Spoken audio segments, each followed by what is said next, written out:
Welcome back, guildmates, to episode 22 of Haikyu. That's right, guys, 22. So we've only got, after this, 3 to go. So we're closing in on that epic season 1 finale. Getting really excited because that means season 2 is coming up, and that's my favorite season. So I'm getting really hyped about that.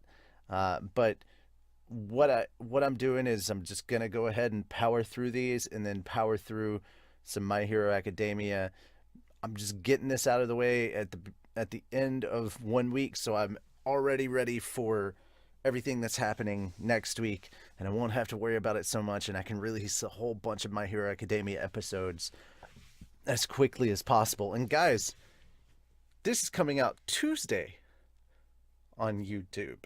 So there's a fun announcement I get to make.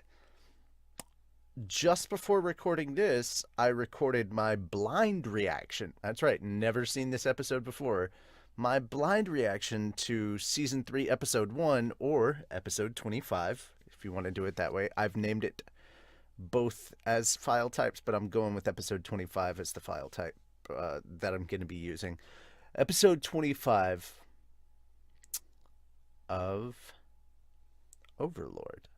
I had not seen this episode before. It is the first episode of season 3. I am current now, all the way up to the first episode of season 3. But that episode was my blind reaction, so I finally got to do a blind reaction for you guys. So I hope you're looking forward to that. That will be out on Wednesday for patrons, tomorrow for YouTubers. That being the case, though, we're going to go ahead and jump right into episode 22. At the end of the previous episode, we just switched Suga back out for Kageyama, and now it's time to get through with this one. I believe it's called Evolution. Alright, let's get it started. That face! Oh yeah, he's so happy to be on the court.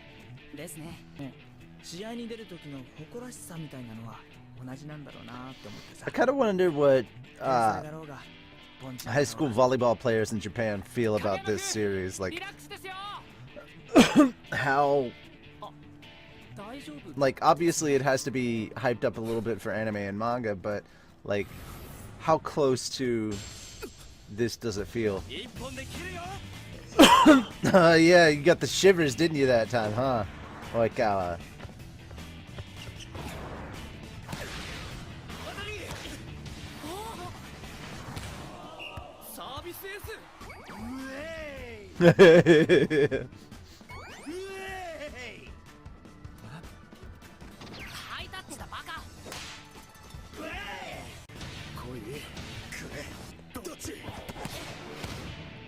Oh, yeah, they switched their signs up. It's on time now, baby. It's all in the open.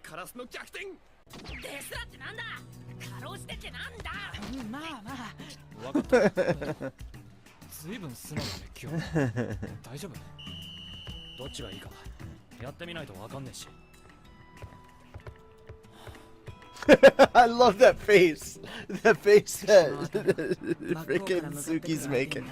It's adorable. Yeah, good one, Tanaka. Here we go.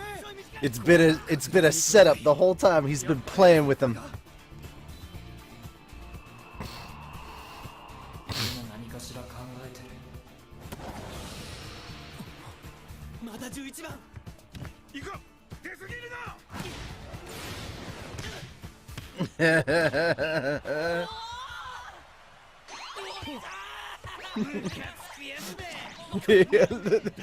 Random movements. I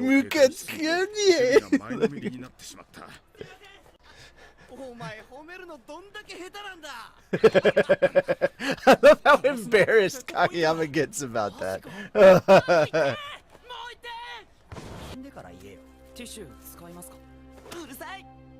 I love that that's the other thing, is like, Kageyama is super polite. Even when he's talking crap to Oikawa, he's super polite. Desu kudasai arimasu. He's using very polite words in his grammar.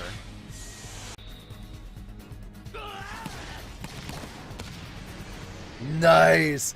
I love how it ricocheted off Kageyama's hand and hit Tsukishima's and got blocked right back down. That was a good way to do it.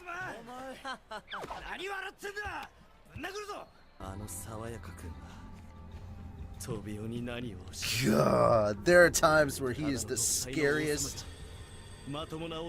Oh, man, I'm telling you.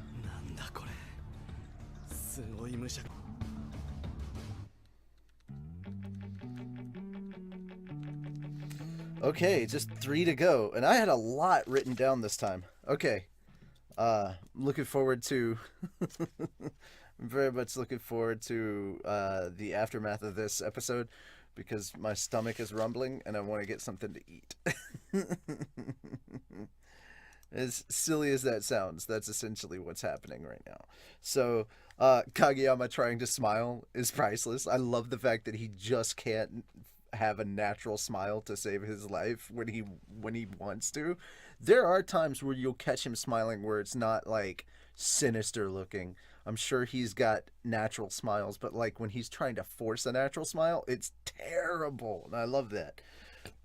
Kageyama giving a high five, like how terrible he is at being just a general team player is super cute. It just makes him more endearing, which you wouldn't think works, but it works. It works so much. We got to see a lot of Kageyama's faults this time around, and I love that. Also, going back, Kageyama always hits Hinata too hard. Like, he's always just a little extra hard when he celebrates with Hinata. And I think it's mostly because they've become such close friends. Like, out of everybody that Hinata's bonded with, the two of them are such close friends, and I think it has a lot to do with the fact that Hinata trusts and believes in Kageyama 100%. And that just kind of blew all the walls. Pardon me. That just kind of blew all the walls away with he and Kageyama. At some point, I know, I want to see, again, I want to get past just their first year, but I want to see Hinata and Kageyama actually go into their second and possibly third years. I would like to see Kageyama actually come and visit Hinata's house and meet his little sister. And the same with, I'd like to actually meet Kageyama's family. The same with the rest of Hinata's. We've only seen the little sister Natsu and only heard the mother. So I'm like, come on, man. Suki really is uncomfortable with people facing him directly. One of my favorite visual moments from this episode was after the confrontation between or the communication confrontation, give it how you will, when Kageyama is like, okay, well, we'll just have to see, if something's wrong with me, because he's being very agreeable, and Suki doesn't know how to react to that, so his little run back onto the court, being very flustered and not really knowing how to deal with the situation, is absolutely adorable, and I loved it. I'm not going to talk about any of the backstory, and most of that's probably going to get cut out on YouTube, so I'm sorry, but I didn't talk much through it, and I got to worry about copyright. As a first year, though, this is the only thing I'm really going to talk about. As a first year in middle school, Kageyama was super cute. Like, he was just adorable looking the whole time. And Oikawa can be very scary sometimes. How that ended and the way Kageyama was like, what did Mr. Refreshing say to him to make him, start becoming a decent king? That was super, super scary. I kind of want to see the dub. So I'm going to put that on my wish list on Amazon for my Christmas list and just see what Chris Patton did with that. By the way, Chris Patton is voicing Oikawa for Haikyu for the Sentai dub, and I'm really kind of curious to hear what the dub sounds like. I'll get if I do get it, I'll watch it, but I won't be reacting to it as much, I don't think.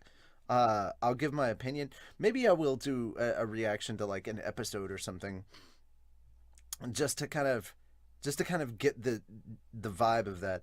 But the complete first season Blu-ray is like 50 something dollars, which is fine because it's 25 episodes. That's not bad. I remember paying for a season of uh for a season of Ranma One Half, which was like 5 discs uh at Suncoast. I remember paying like 149.99 for that.